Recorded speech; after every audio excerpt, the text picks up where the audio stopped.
फिरोज जहांगीर गांधी का पुराना मकान आपको दिखाते हैं। यह मकान गुजरात के भरूच शहर में है, जहां पर वो पहले रहा करते थे। फिलहाल इस मकान में ताला लगा हुआ है और राहुल गांधी यदि कभी भरूच जाते हैं तो उन्हें यहां जरूर जाना चाहिए, क्योंकि एक जमाने में उनके दादा यहीं रहा करते थे। हो सकता है उन्हें यहां अपने खानदान को जानने और समझने का एक मौका भी मिले। ये फिरोज जहांगीर गांधी का मकान है, अब बंद पड़ा हुआ है गुजरात के भरूच में। राहुल और प्रियंका हर मुद्दे पर ट्विटर पर अक्सर सक्रिय रहते हैं। आपने देखा होगा, लगभग हर रोज ट्वीट करते हैं। देश के महापुरुषों को जयंती और पुण्यतिथि पर याद करते हैं। परनाना पंडित जवाहरलाल नेहरू हों या उनकी दादी इंदिरा गांधी हों, उन्हें हमेशा याद करते हैं, चाहे उनकी पुण्यतिथि हो, चाहे उनका जन्मदिवस हो। लेकिन राहुल गांधी ने और प्रियंका गांधी वाड्रा ने अपने दादा फिरोज गांधी को कभी भी ट्विटर पर याद नहीं किया। आज तक कभी ट्विटर पर उनके बारे में कुछ नहीं लिखा। राहुल गांधी ने वर्ष 2015 में, आज से 5 साल पहले, ट्विटर ज्वाइन किया था और आज शाम तक वो ट्विटर पर 4900 से ज्यादा ट्वीट्स कर चुके हैं। 4900 ट्वीट्स उन्होंने किए हैं, लेकिन इनमें से एक भी ट्वीट अपने दादा फिरोज जहांगीर गांधी पर उन्होंने नहीं किया। प्रियंका गांधी वाड्रा ने ट्विटर फरवरी 2019 में ही ज्वाइन किया है, यानी पिछले साल, और आज शाम तक वो 1000 से ज्यादा ट्वीट कर चुकी हैं। लेकिन कभी भी उन्होंने अपने दादा फिरोज जहांगीर गांधी को याद करते हुए कोई ट्वीट नहीं किया। हालांकि वो अपनी दादी को हमेशा याद करते हुए ट्वीट करती हैं और अपने नाना को भी याद करते हुए करती हैं। वर्ष 2019 के लोकसभा चुनाव के दौरान जब प्रियंका गांधी चुनाव प्रचार के लिए प्रयागराज गई थी, तब अपने पुश्तैनी घर आनंद भवन में रुकी थी, लेकिन वहां से 3 किलोमीटर दूर फिरोज गांधी की समाधि तक वो तब भी नहीं गई। राहुल गांधी वर्ष 2012 में उत्तर प्रदेश विधानसभा चुनाव के दौरान अपने दादा की समाधि पर जरूर गए थे। यह बताना आपके लिए जरूरी है, राहुल गांधी गए थे। फिरोज गांधी के ससुर पंडित जवाहरलाल नेहरू पहले ही राजनीति की मुख्य धारा में थे, देश के प्रधानमंत्री थे। इंदिरा गांधी भी अपने पिता के साथ राजनीति में सक्रिय थी, लेकिन फिरोज गांधी धीरे धीरे गुमनामी के अंधेरे में चले गए। लेखक बर्टिल फॉक, जिनकी किताब के बारे में आज मैं आपको बता रहा हूं, उन्होंने अपनी किताब के 30वें अध्याय में लिखा है कि अपनी मृत्यु से पहले फिरोज जहांगीर गांधी अपने जीवन से बहुत निराश हो चुके थे। बर्टिल फॉक के मुताबिक पूर्व प्रधानमंत्री चंद्रशेखर ने फिरोज जहांगीर गांधी के अंतिम दिनों को याद करते हुए एक बार कहा था कि एक शाम वो लखनऊ के एक मशहूर कॉफी हाउस में फिरोज जहांगीर गांधी से मिले। उस दौरान किसी ने फिरोज गांधी से यह कहा कि उन्हें धूम्रपान नहीं करना चाहिए क्योंकि ये उनके स्वास्थ्य के लिए बुरा है, और तब फिरोज जहांगीर गांधी ने कहा था कि जिंदगी में जीने के लिए अब बचा ही क्या है, मेरे जीवन का अब कोई लक्ष्य नहीं है, इसलिए मुझे मेरी इच्छाओं के हिसाब से जिंदगी जीने दो, फिर चाहे वो जिंदगी कितनी ही छोटी क्यों ना हो। ये शब्द हैं राहुल गांधी के दादा फिरोज जहांगीर गांधी के। 7 सितंबर 1960 को फिरोज गांधी को संसद भवन के अंदर ही दिल का दौरा पड़ा। वो सांसद भी थे, जिसके बाद फिरोज गांधी जिद करके खुद अपनी गाड़ी चलाकर विलिंगडन नर्सिंग होम पहुंचे। सोचिए, दिल का दौरा पड़ा और उसके बाद खुद गाड़ी चलाते हुए अस्पताल पहुंचे, और 8 सितंबर 1960 को अपने अकेलेपन से लड़ते हुए फिरोज गांधी की मृत्यु हो गई। दिल्ली के निगम बोध घाट पर उनका अंतिम संस्कार हुआ था और उनकी चिता पर सभी धर्मों के महत्वपूर्ण ग्रंथों यानी गीता, रामायण, कुरान और गुरु ग्रंथ साहिब का पाठ हुआ था। उनके अंतिम संस्कार के दौरान एक पारसी पुरोहित भी मौजूद था, जिसने उनकी आत्मा की शांति के लिए एक विशेष पूजा की थी। फिरोज जहांगीर गांधी की गुमनामी तलाश करते हुए पिछले वर्ष हम प्रयागराज के पारसी कब्रिस्तान तक भी पहुंच गए थे। यहां 100 से ज्यादा कब्रें मौजूद हैं और इन्हीं में से एक कब्र है राहुल गांधी और प्रियंका गांधी के दादा और इंदिरा गांधी के पति फिरोज जहांगीर गांधी की।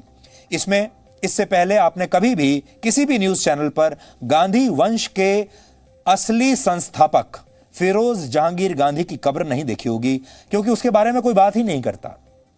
यहां तक कि उनका अपना परिवार उनके बारे में कोई बात नहीं करता।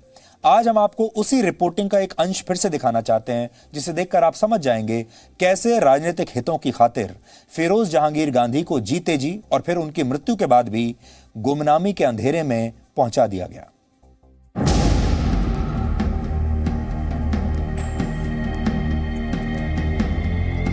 अपने आप को दत्तात्रेय गोत्र का कौल ब्राह्मण बताने वाले राहुल गांधी के दादा फिरोज जहांगीर की कब्र पर आज हम पहुंचे हैं।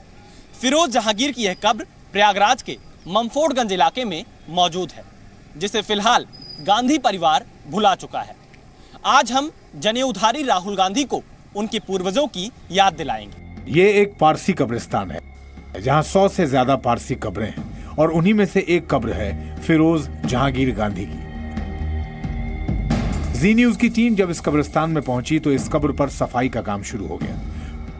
पीढ़ियों से इस कब्रिस्तान की देखभाल करने वाले लोग फिरोज गांधी की कब्र के बारे में क्या जानते हैं, उनसे ही पूछते हैं।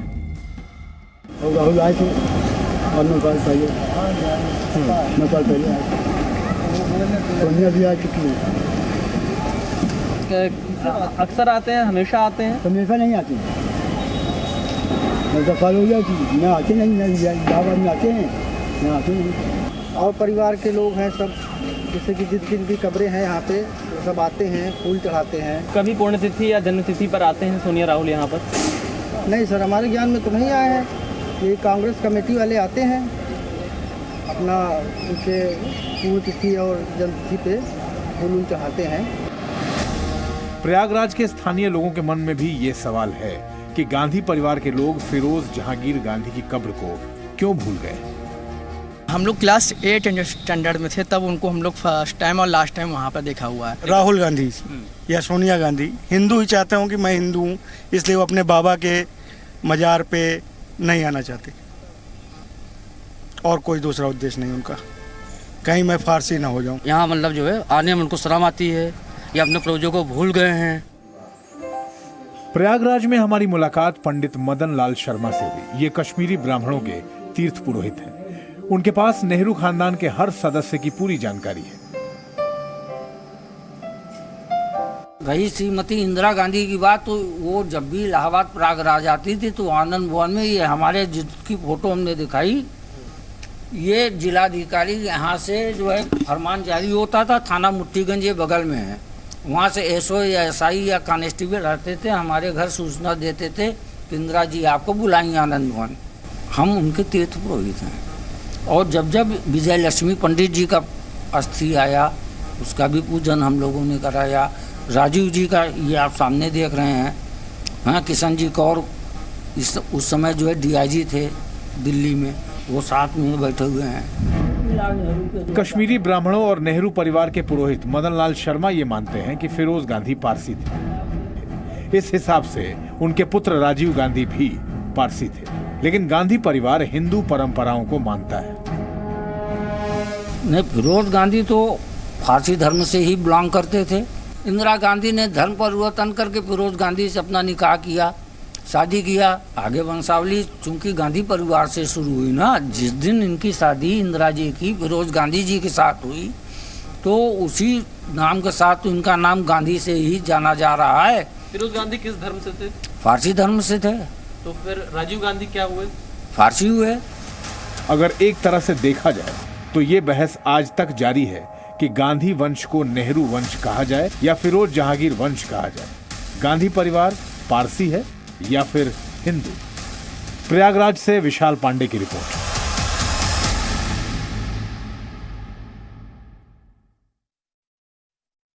महात्मा गांधी को आप भारत का सबसे बड़ा ग्लोबल ब्रांड भी कह सकते हैं।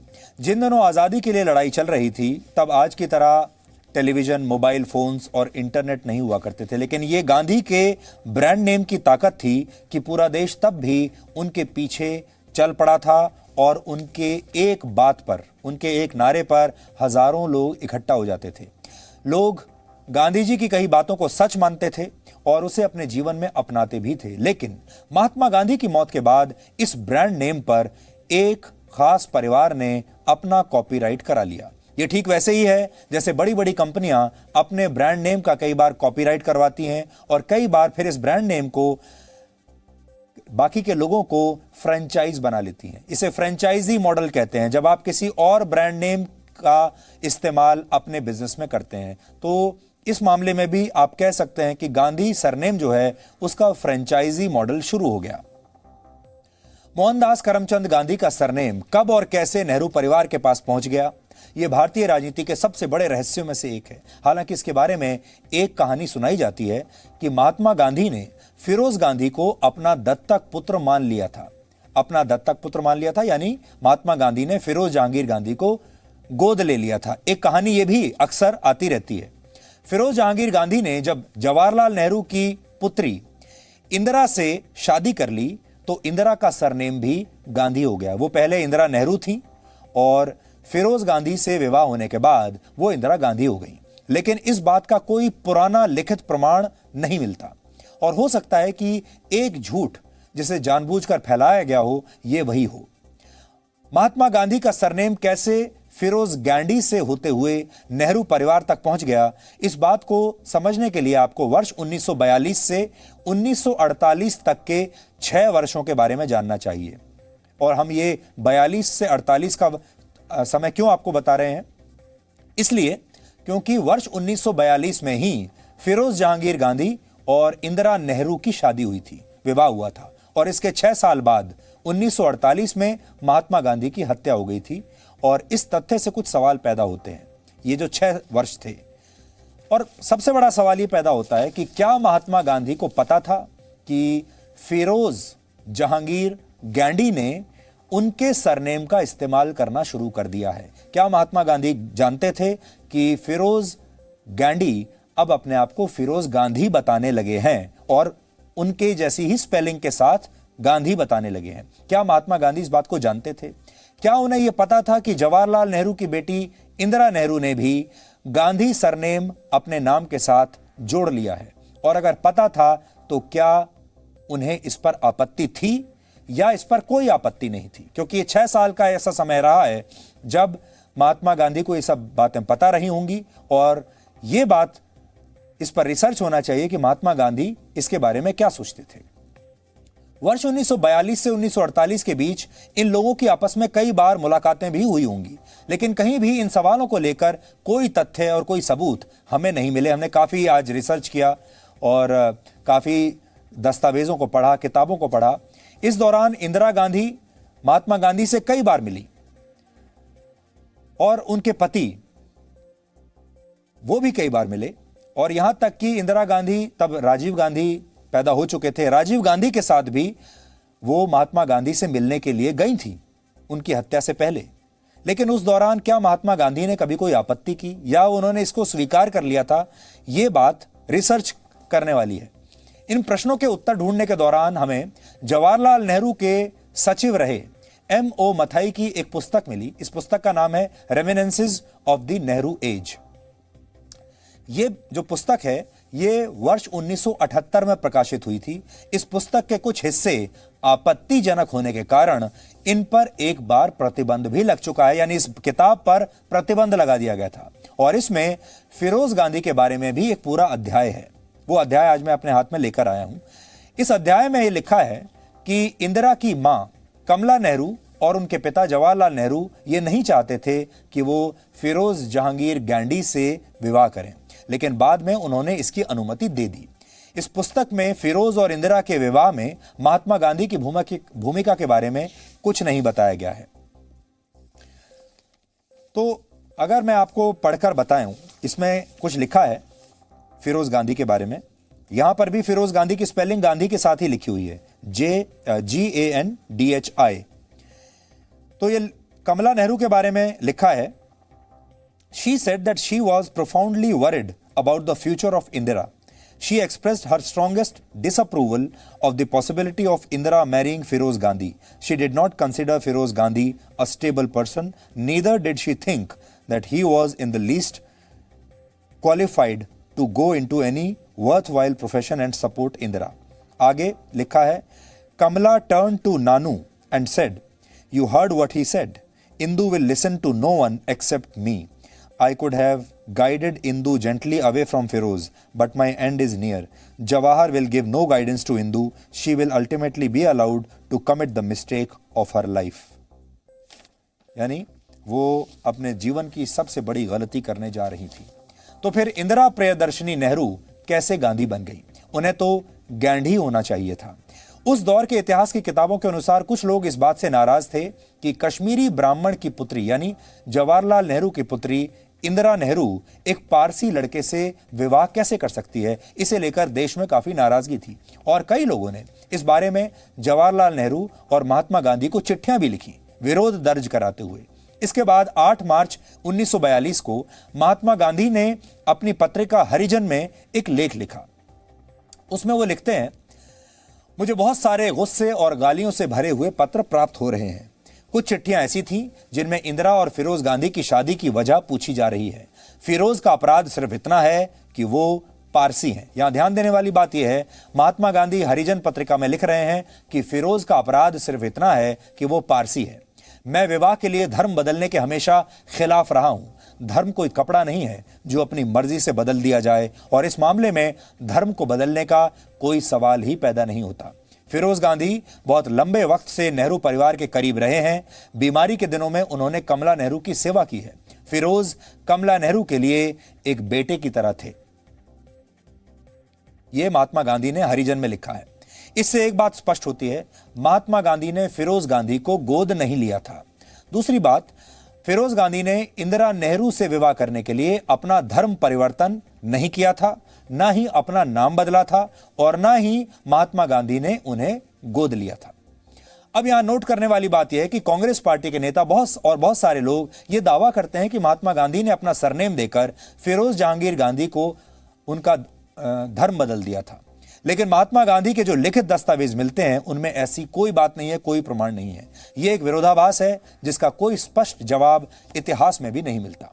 जानकारों का यह भी कहना है कि महात्मा गांधी ने कभी भी अपना सरनेम फिरोज जहांगीर गांधी को नहीं दिया था। इस बारे में हमने अहमदाबाद में गांधी आश्रम के संचालक अमृत मोदी से बात की।